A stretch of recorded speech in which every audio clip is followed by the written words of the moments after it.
남자친구와 깊이 있는 대화가 안 되니까 결혼이 망설여집니다. 2024년 12월 29일 부탄 답사 6일째 타시비, 빠나비, 빤땅 답사. 안녕하세요. 오늘은 타시비, 빠나비, 빤땅 치옥을 방문하여 주민들과 대화를 하고 타시비 초등학교, 빤땅 초등학교에 들러 학교 시설을 둘러볼 예정입니다. 부탄에 있는 빤땅 JTS 센터도 아침을 맞이합니다. 오늘은 빤땅 JTS 센터가 속해 있는 판칼계옥의 세계 마을을 방문합니다. 주민들의 생활 개선 사업을 주로 하다 보니 JTS 부탄 실무자는 이제는 빤땅 주민이라고 해도 과언이 아닐 정도로 동네 사정을 손바닥 보듯 훤히 알고 있습니다. 이동거리가 짧지만 두 개의 학교까지 둘러보려면 일정이 빠듯해서 오늘도 해가 뜨자마자 답사를 시작했습니다. 스님은 품졸마을 자원봉사자들을 한 번 더 격려했습니다. 품졸에서 겨울을 지내기엔 지금 숙박시설로는 어려울 것 같습니다. 진행하고 있는 일만 마무리하고 당분간은 빤땅센터에서 지내면서 빤땅 마을 일들을 먼저 하는 게 좋겠습니다. 그리고 날이 풀리면 다시 품졸 사업을 진행하도록 합시다. 네, 스님. 남은 일정도 건강하게 잘 살펴다니십시오. 스님은 7시 30분에 타시비 치옥으로 출발했습니다. 타시비 가는 길은 대부분 깎아지른 절벽길이었습니다. 구불구불한 절벽길과 울퉁불퉁 숲길을 2시간 동안 이동하니 멀리 타시비 절이 보이기 시작합니다. 절 입구에서는 잼강 주지사님이 반갑게 스님을 맞이해 주었습니다. 오늘부터 내일까지 이틀 동안 답사 일정을 함께하기로 했기 때문입니다. 타시비 절 입구에 들어서자 나팔소리와 동자승이 환영 인사가 법당까지 이어졌습니다. 스님과 주지사님은 함께 법당으로 이동하여 참배를 하고 부탄 전통식 환영 인사를 받았습니다. 이어서 마을 주민과의 대화 시간이 이어졌습니다. 타시비 마을 촉바가 먼저 마을 현황을 안내했습니다. 멀리서 찾아와 주신 스님과 주지사님께 감사 인사드립니다. 타시비 마을에 대해 간단히 말씀드리면 총 70일 가구가 있고 현지에서 살고 있는 인원은 약 400여 명 됩니다. 교육시설은 어린이집과 타시비 초등학교가 있는데 초등학교 학생이 74명 정도 있습니다. 타시비 마을은 절 복원 사업이 가장 중요합니다. 절이 필요한데 정부 예산 부족으로 지원받기가 어려운 상황입니다. 학교는 지붕재가 많이 낡아서 물이 새고 있고 또 울타리 보수가 필요합니다. 보건소 역시 울타리를 보수해야 하고 보건소에 의사 선생님이 필요합니다. 마을의 식수 문제도 심각합니다. 주지사님이 오신 김에 주지사님께도 요청드리고 싶습니다. 마을 오시는 길에 도로가 얼마나 열악한지 보셨을 것입니다. 우기가 오기 전에 서둘러 도로 포장 공사를 진행하고 싶습니다. 주지사님께 부탁드립니다. 촉바가 마을 문제를 모두 이야기하자 스님도 마을 주민들에게 인사말을 건넸습니다. 스님이 부탄에 온 이유, 그리고 지금 함께 시행하려는 지속 가능한 개발이 무엇인지 상세히 설명을 했습니다. 여러분이 필요한 것들 중에 분류를 해야 합니다. 도로나 다리를 놓는 것은 정부가 하는 일이고 동네나 우리 집수리는 우리가 해야 합니다. 정부가 그렇게까지 지원하기는 예산이 부족합니다. 그래서 여러분들이 스스로 할 수 있는데 재료가 없는 것들은 요청하면 재료를 지원할 예정입니다. 이렇게 잼강주의 주민 생활을 조금 편리하게 해서 여러분들의 행복도를 높이려 합니다. 그래서 잼강 주지사님도 여러분들이 무엇을 필요로 하는지 듣기 위해 오늘 함께 오셨습니다. 여러분들의 이야기를 듣고 정부에서 할 수 있는 것들은 정부가 하고 JTS에서 재료 지원으로 해결할 수 있는 부분들은 여러분과 JTS가 함께 해결하고자 합니다. 그러니까 학교 시설을 개선하자 하는 것은 가능합니다. 무엇이든지 우리가 이것을 개선하려 합니다 하는 것은 가능합니다. 그런데 이것을 개선해 주세요 하는 것은 어렵다는 뜻입니다. 이해하셨습니까? 네, 이해했습니다. 이해한 표정이 아니에요. 궁금하거나 필요한 게 있는 분은 이야기해 보세요. 대화를 하면서 제가 더 말씀드리겠습니다. 저는 집이 없습니다. 집이 필요합니다. 2023년에 절에 불이 나서 절의 일부가 탔습니다. 숙소, 화장실, 전기시설 등 필요한 부분이 많은데 현재 어린 동자들도 절에서 지내고 있어 생활이 안정되지 않은 상황입니다. 스님은 우리가 할 수 있는 범위 안에서의 생활시설의 개선이 우선 지원 사업임을 다시 한번 안내했습니다. 이어서 주지사님도 이야기를 했습니다. 여러분들의 요청사항 중에 도로, 학교 기숙사나 보건시설은 사실 정부에서 해야 하는 일입니다. 스님이 지원해 주시는 것은 정부가 지원할 수 없는 여러분들의 생활과 직결된 세세한 부분들입니다. 그러나 스님은 여러분이 자발적으로 뭔가를 하겠다고 할 때에만 지원해주고 계십니다. 방금 한 분의 말씀 중에 스님께서 지원해 주신다면 제가 열심히 하겠다는 부분이 저는 인상 깊었습니다. 그렇습니다. 그 누가 도와준다고 해도 내가 열심히 나서지 않으면 아무것도 해결할 수 없습니다. 우리는 언제나 정부가 해주기를 바라고 있습니다. 언제까지 기다려야 하는 줄도 모른 채 기다리고 있습니다. 그러나 정부는 언제 해줄지 모릅니다. 그리고 해줄 수 있을지 없을지도 모릅니다. 나라에 예산이 많지 않기 때문에 한 사람 한 사람의 사정을 모두 돌볼 수 없습니다. 우리는 GNH의 나라입니다. 개인에게는 행복이 삶의 목표가 되고 국민들의 행복이 국가의 목표인 나라입니다. 그런데 우리의 삶이 늘 지쳐있고 요구하는 생각으로 가득하다면 우리는 GNH를 높일 수 없습니다. 우리나라가 발전하려면 우리의 사고방식이 바뀌어야 합니다. 우리는 항상 정부의 도움을 기다리고 있습니다. 우리는 이 사고를 정말 바꿔야 합니다. JTS의 지원으로 여러분의 삶이 개선되고 조금이라도 행복해지는 것은 정말 중요한 일입니다. 이제는 술도 조금 줄이시고 여러분들도 적극적으로 나서서 이번 기회를 잘 활용하시기를 바랍니다. 잼강 주지사님의 마음이 타시비 주민들에게 고스란히 전해지는 것 같았습니다. 잼강 주지사님이 이야기를 마치자 스님은 타시비 주민들과의 대화를 마무리했습니다. 타시비 주민들이 준비한 선물을 들고 나왔습니다. 제가 지금 다른 곳에 답사를 가야 해요. 여러분들 마음을 잘 받을게요. 오늘 주신 이 선물은 마을 주민들이 골고루 나눠 드시기 바랍니다.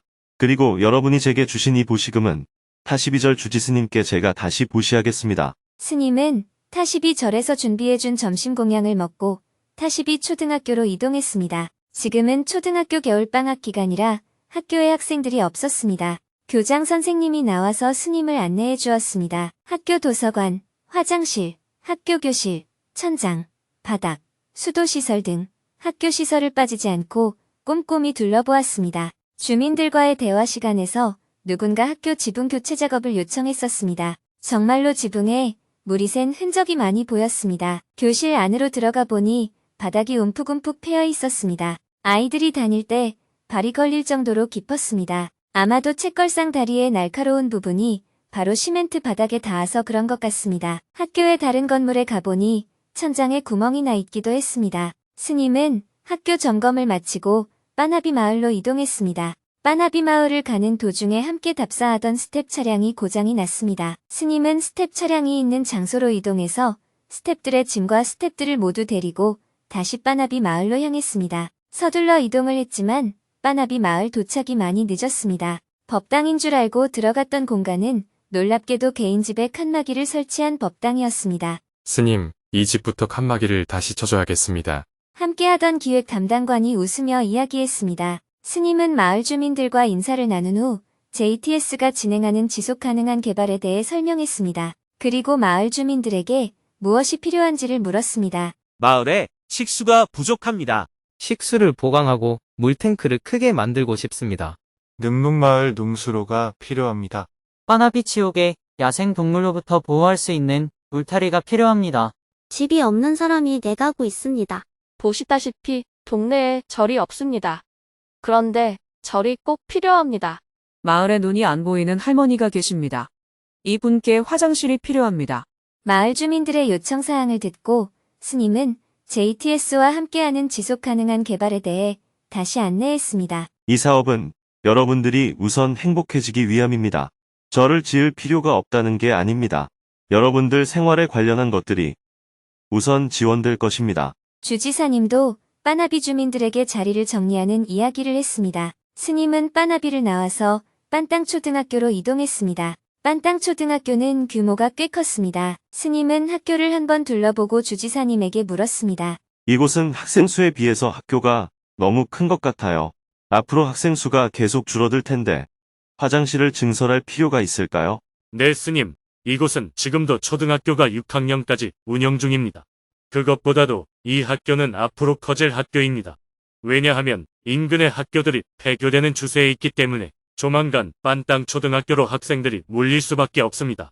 그리고 동네 작은 분교들은 현재 4학년까지만 운영되고 있어서 현재도 5학년부터는 빤땅 초등학교를 이용하고 있습니다.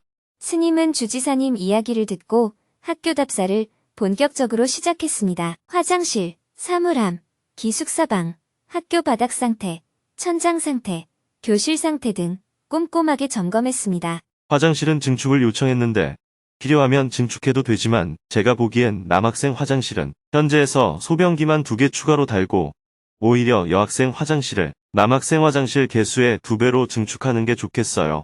보통은 여학생들이 남학생들보다 화장실 이용 시간이 더 길잖아요. 남학생은 화장실 칸수를 늘리는 것보다 현재 있는 공간에서 소변기를 늘리는 것이 공간 활용도 측면에서 좋을 것 같습니다. 그런데 아이들이 마당에서 놀다가 학교 교실로 들어가는 입구가 없네요. 불편하게 설계가 되어 있어요. 여기 수로가 너무 넓어서 아이들이 건너다니기에 위험하니 트렌치를 깔아주세요. 스님은 30여 분 동안 학교를 점검하고 이동하는 중에 학교를 어떻게 보수할지에 대해 실무자와 세세하게 논의를 했습니다. 오후 5시 30분에 빤칼교육 미팅홀에 도착했습니다. 빤땅체육 주민 20여 명이 자리에 있었습니다. 많이 늦었습니다. 오늘 첫 방문이 타시비 일정이었는데 타시비 가는 일정이 생각보다 많이 걸렸습니다. 그리고 오늘 빤땅 초등학교를 어두워지기 전에 답사하다 보니 많이 늦었습니다. 죄송합니다. 부탄이 세운 GNH가 현실에서 이루어지려면 부탄은 물질적 지수보다 국민 행복 지수를 더 중요시하는 나라입니다. 물질 지수가 높은 나라는 보기에는 좋아 보이지만 사람들이 썩 행복하지는 않습니다. 한국을 예를 들면 1인당 GDP는 28위입니다. 여러분들 한국 여행하다 보면 정말 모든 시설이 잘 되어 있다고 생각할 거예요. 그런데 국민 행복 지수는 118위입니다. 부탄보다 훨씬 낮습니다. 그래서 해외에서 오는 사람들은 공항이나 고속도로를 보고 우와. 하지만 사람들 얼굴을 보면 인상을 팍 쓰고 있습니다. 첫째는 성질이 급해서 짜증을 잘 내고 욕심이 많아서 불평이 많습니다. 자기 주장이 강해서 사람들과 갈등이 심합니다. 그래서 제가 한국에서 하는 일은 갈등 지수를 낮추고 행복 지수를 높이는 일을 하고 있습니다. 그래서 부탄 4대 왕께서는 사람이 잘 사는 것은 물질 지수만으로 표현할 수 없다고 말했습니다. 얼마나 잘 사느냐의 기준은 행복 지수여야 한다고 했습니다. 그래서 부탄은 가난하지만 한때는 행복 지수가 가장 높은 나라였습니다. 그런데 지금은 부탄도 바뀌었어요. 부탄 사람들도 욕심을 내서 물질 지수를 높이려고 하고 있어요. 아마 이게 TV나 스마트폰 때문인 것 같아요. 그래서 시골에 있는 청년들은 도시로 가려고 하고 도시에 있는 청년들은 호주나 캐나다 같은 해외로 나가려고 하고 있어요. 그런데 호주에서 무슨 일을 하겠어요? 대부분 청소하고 식당 일을 하고 있어요. 돈은 조금 벌지 몰라도 행복하지 않습니다. 호주에서 돈을 많이 받지만 호주에 살려면 다시 돈이 많이 들어 헐떡거리고 살아야 해요. 그래서 다시 부탄에 와서 살려고 생각하니 월급이 성에 안 차는 거예요. 그래서 오도 가도 못하는 상황이 됩니다. 호주에서 돈을 벌어와서 부탄에 크게 집은 지었지만 부탄에서 할 일이 없어요. 제가 이런 말을 하는 이유는 행복하지 않다는 거예요. 그래서 우리가 부탄 안에서 행복하게 사는 길을 찾아야 합니다. 여러분들도 살아보면 알지만 생활이 너무 불편하면 행복하지 않습니다. 부엌이 불편하다. 화장실이 불편하다. 물이 잘 안 나온다와 같은 상황들은 나이 든 사람보다 젊은 사람들이 더 불편해합니다. 그래서 생활 환경을 개선하자는 거예요. 집이 없는 사람에게는 집을 지어주고 집이 있지만 내부가 안 갖춰져 있으면 내부를 수리해서 갖추고 농사 지을 때 울타리나 농수로 시설이 필요하면 만들고 학교 시설도 오래된 것들은 보수해야 합니다. 부자는 아니지만 깨끗하고 편리해야 합니다. 그래야지 가난하지만 행복하고 편안한 삶을 살 수 있습니다. 우리가 자꾸 더 많이 갖기를 원하기 때문에 기후 위기와 환경 문제가 오는 거예요. 앞으로 비가 안 온다. 빙하가 녹아서 강물이 줄어든다. 너무 덥다 하는 것들로 많은 사회 문제들이 발생할 것입니다. 그러나 아직은 부탄에 살면 이런 기후 위기를 잘 못 느낍니다. 여러분들이 아직은 잘 못 느끼겠지만 부탄도 빙하가 계속 녹으면 강물이 줄어들고 강물이 줄어들면 부탄의 수력 발전에서부터 문제가 생길 것입니다. 많이 생산해서 많이 쓰는 게 잘 사는 것이라는 우리들의 생각이 문제입니다. 많이 쓰고 사는 사람들을 보면서 부러워하는 것은 본받을 일이 아닙니다. 그렇다고 너무 불편하면 살기가 어렵습니다. 외국 부자들처럼 살자는 것은 아니지만 우리 생활을 개선하자는 것입니다. 이런 개인적인 것은 정부가 다 할 수 없습니다. 우리 각자가 해야 합니다. 마을을 발전시키는 것도 마을 사람들이 해야 합니다. 그런데 우리는 재료 살 돈이 없어서 못 고칩니다.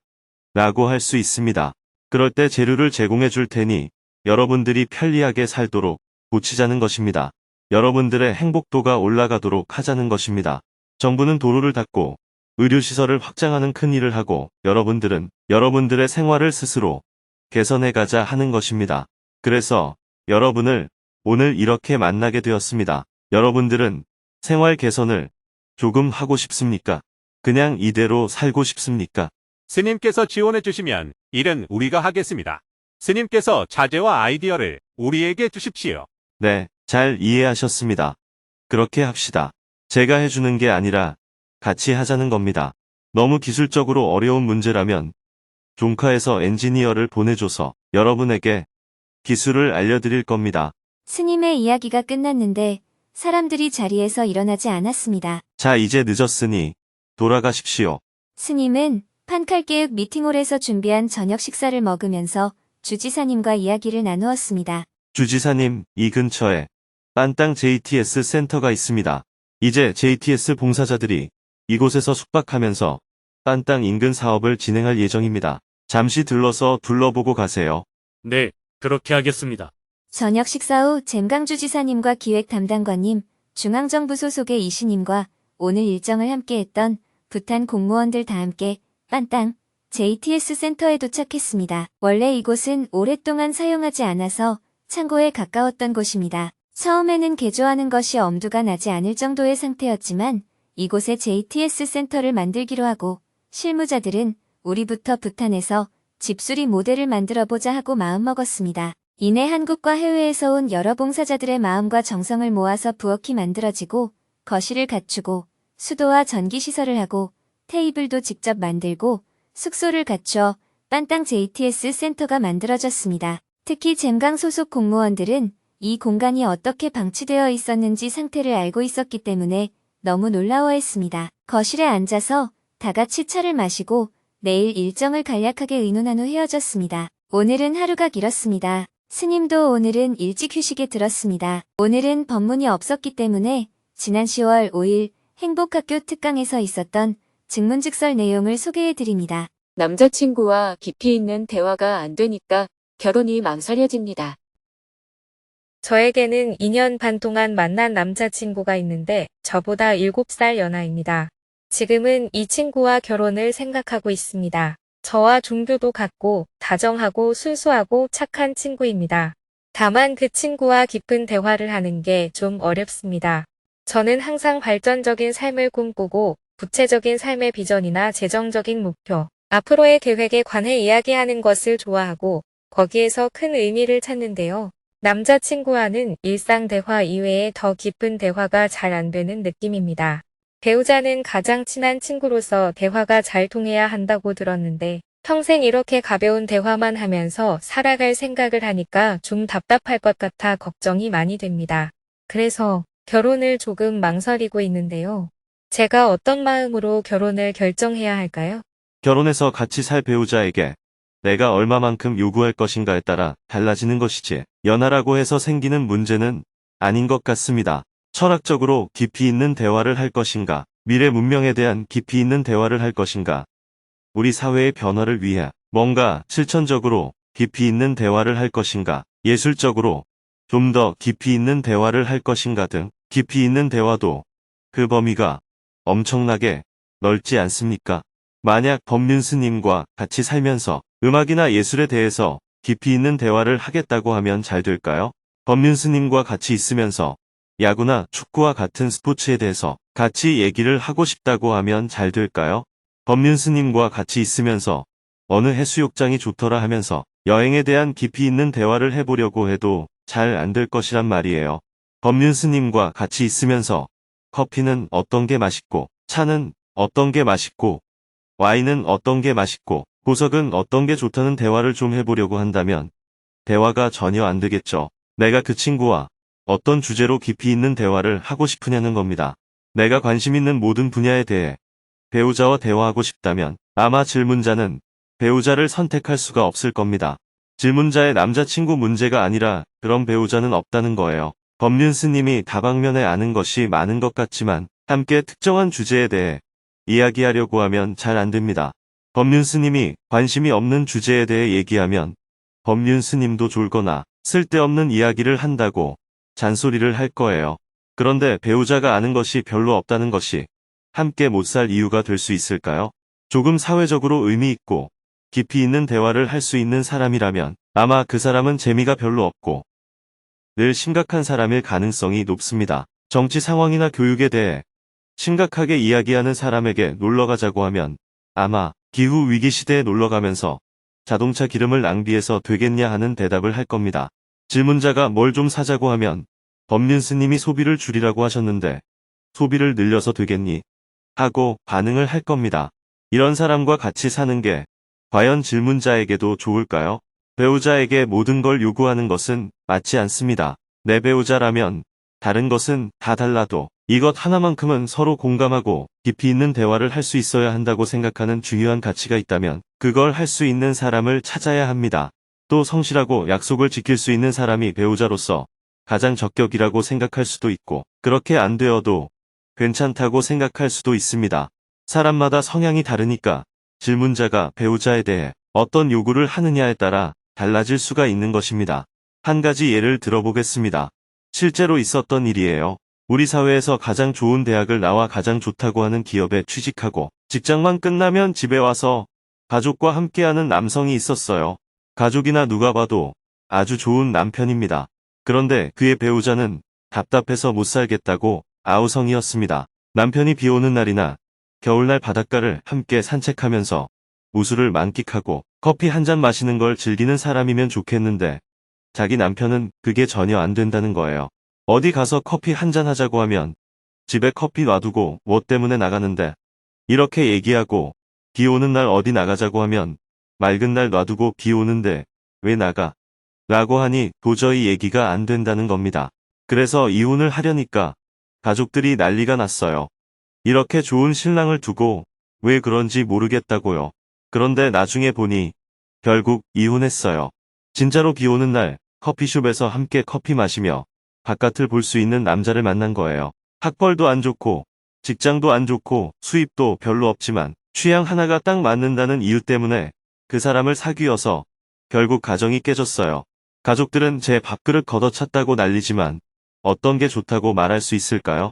가족의 가치관과 이 여성의 가치관이 다른 겁니다. 그래서 남이 뭐라고 하든 자기 가치관에 맞게 사는 수밖에 없어요. 질문자도 자기 가치관을 상대에게 강요해서는 안 됩니다. 질문자의 가치관 중에 이것 하나는 어느 정도 비슷해야 한다는 것이 있다면 상대에게 미리 얘기하고 그게 맞지 않으면 아무리 돈이 많고 착해도 결혼은 안 한다는 자기 원칙을 세워야 합니다. 그렇지 않다면 배우자에게 그런 것은 따지지 않겠다는 원칙을 세워야 하고요. 질문자의 남자친구가 나이가 어리다고 했는데 20대 후반이면 어린 나이가 아닙니다. 나이가 어려서 생긴 문제가 아닌 것 같습니다. 질문자는 결혼의 조건으로 상대가 내가 관심 있는 것에 관심을 가져야 하고 깊이 있는 대화를 할 수 있어야 한다고 했는데 그건 불가능한 얘기입니다. 그 누구도 그렇게 될 수가 없습니다. 스님, 말씀 감사합니다. 저는 발전적인 방향으로 좀 나아가고 싶어 하는 성향인데 남자친구랑 그런 대화가 잘 안 되는 것이 조금 답답했습니다. 스님 말씀대로 이 친구는 현실에 안주하고 현실에 감사하는 친구입니다. 그런데 제가 그런 부분을 간과하고 너무 제가 원하는 방향으로만 생각했던 것 같습니다. 질문자의 생각이 나쁘다는 뜻이 아니에요. 자기 생각대로 하려면 상대를 바꿔야 한다는 겁니다. 결혼은 함께 생활하는 것이기 때문에 자기 방식을 강요해서는 안 된다는 겁니다. 물론 내가 지향하는 삶에 동의하는 사람이라야 만남이 성사가 되겠죠. 그렇지 않으면 아예 만나지 않을 겁니다. 그러니 질문자가 결정할 문제예요. 내가 어떤 것을 중요시하면 그것을 갖춘 사람을 만나야 하고 그게 아니라 사람을 중요시한다면 내가 중요시하는 것을 고집하면 안 된다는 겁니다. 감사합니다.